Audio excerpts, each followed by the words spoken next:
Ka jing wan jong pi ha jing in jong nga kum la per sad min sim ha ka do ber tha shisha min ta nga la pura baba le ha per the ya nga la kha ka jing wan jong pi ha jing in jong nga Pinang mo ban ruai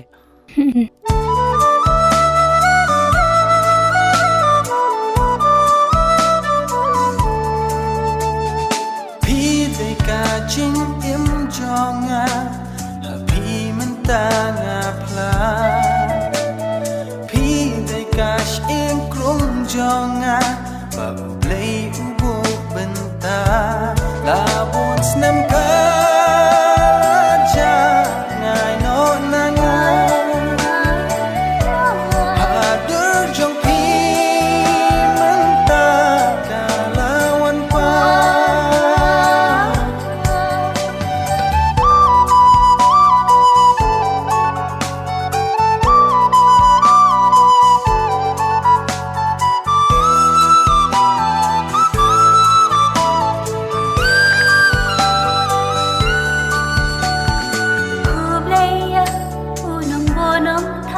na khmat trong pi ông mát ngang qua kinh giao trình ít ba con đôi shisha ngàn ai happy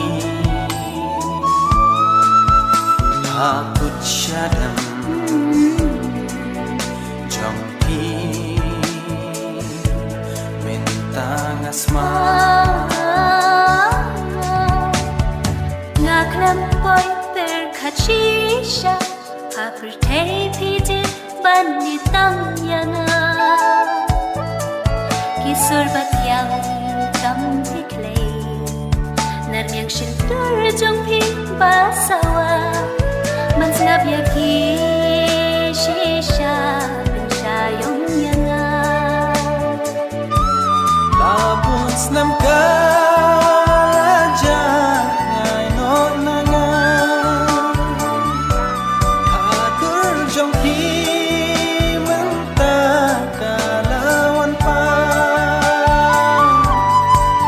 na sun tho